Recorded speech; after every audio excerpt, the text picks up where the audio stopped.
đút đi.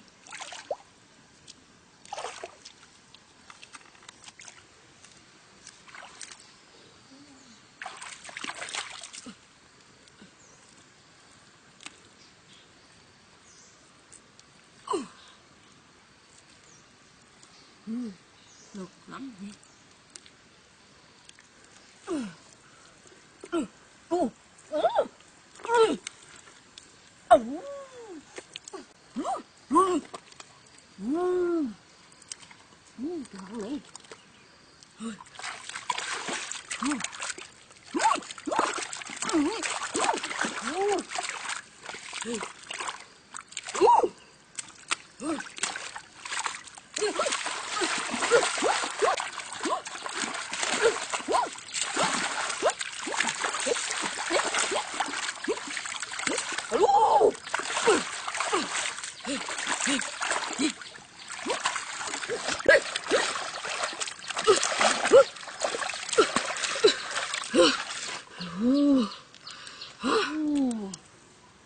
Đút tôi này đây mà. Thoáng mà. Thoáng bác à.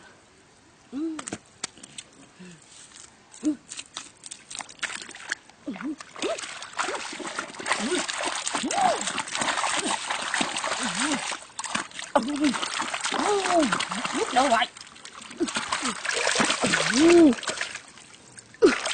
Thầy cớn rồi đi.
Ôi. Đâu đâu.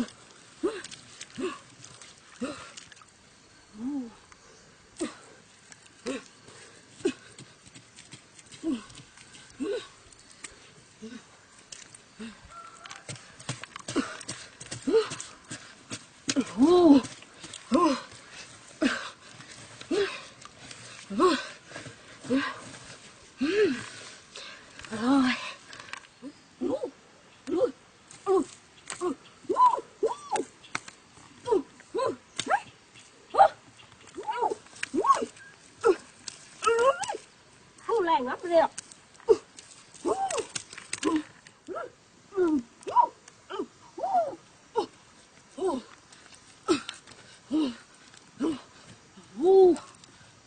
Sút đến tạng.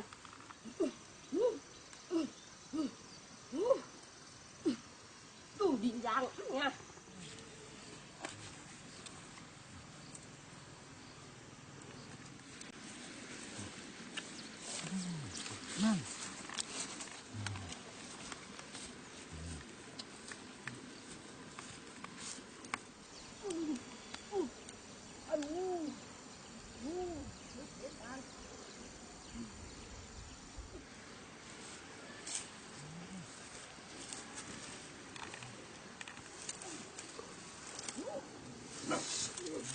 Mời hàng này mời.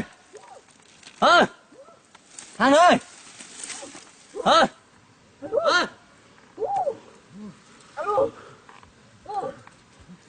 Đứa Hà.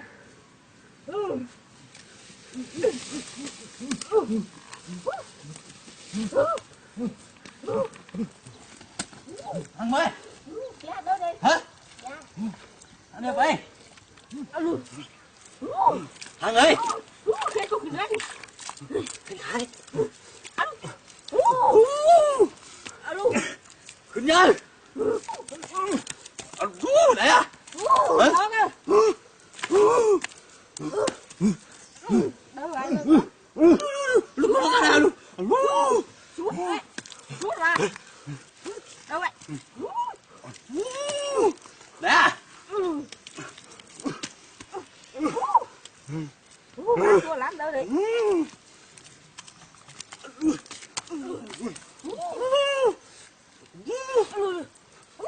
Cầm tay vào đây đi. Alo. Biết không?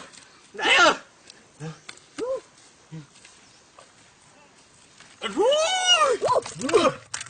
Khuyên ơi.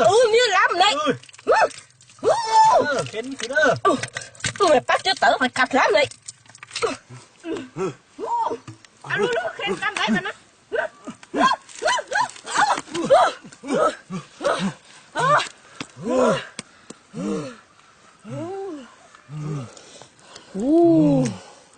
Nè, mày ả này ông má mày móc thôi, con này thôi. Khen là này, đáng móc thôi này ông má. Thôi này cái miếng ớt đấy. Biết nó lại. Khen cứng rồi. Đáng ra mưa. Người sữa. Ngắt. Anh đi không? Đi rồi. Để á, bay á. Làm đi. Để á. Mình ngọn đi. Anh xuống. Nè. Để á.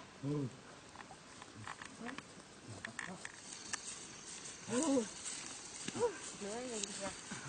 Chả lâu rồi.